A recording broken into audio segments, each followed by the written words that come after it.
ചെയ്തത്.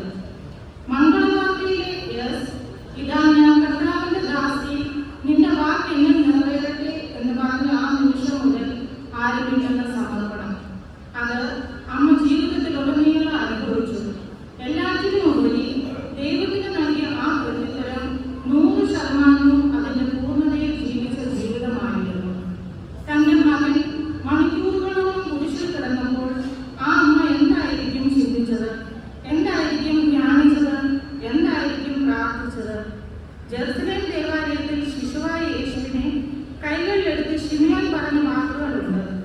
ആ വാക്കുകൾ നിന്റെ ഹൃദയത്തിലൂടെ ഒരു വാൾ തുളച്ചു കയറുകയും ചെയ്യും. തന്റെ പുത്രന്റെ തുളയ്ക്കപ്പെട്ട കൈകാലുകൾക്കും ഹൃദയത്തിനും താഴെ നിന്ന് ജീവിച്ചിരിക്കുന്ന ഹൃദയത്തിലൂടെ വാൾ തുളച്ചു കയറുന്നത് ആ അമ്മ അറിഞ്ഞു. ഏറ്റവും സ്നേഹിക്കപ്പെട്ടവരെ, മറിയം ദൈവത്തിൽ ആഴമായി വിശ്വസിച്ചു. എല്ലാ സഹനങ്ങളിലും ക്രൂശിലും തന്റെ പുത്രനൊപ്പം നിൽക്കാനും അതിനെ അതിജീവിക്കാനും സമചിത്തതയോടെ എല്ലാം കാണുവാനും കഴിഞ്ഞത് ഈ ദൈവവിശ്വാസം ഒന്നുകൊണ്ട് മാത്രമാണ്.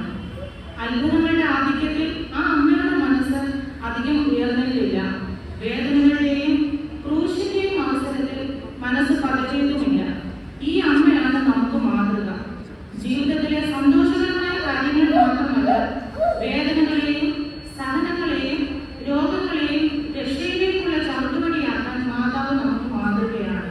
കാരണം സഹനത്തിന്റെ തീച്ചൂളയിലൂടെ നടന്ന് ആ അമ്മ സ്വർഗത്തിലേക്ക് എടുക്കപ്പെട്ട് ത്രിലോക രാജ്ഞിയായവളാണ്. നമുക്ക് മാതാവിനെ പോലെ കുരിശിന്റെ ചുവട്ടിൽ നിൽക്കുന്നു എന്ന് തോന്നുന്ന വേളകളിൽ മാത്രമല്ല, ജീവിതം മുഴുവൻ ദൈവസന്നിധിയിൽ സമർപ്പിക്കാം. വേദനകളെ രക്ഷാകരമാക്കാൻ ശ്രമിക്കാം. വേദനയുടെ നെല്ലിപ്പലക കണ്ട പരിശുദ്ധ അമ്മ ത്രിലോക രാജ്ഞിയായി തീർന്നു. അതേ ദൈവമാതാവ് നമുക്കൊരു പാഠവും മാതൃകയും വെല്ലുവിളിയുമാണ്.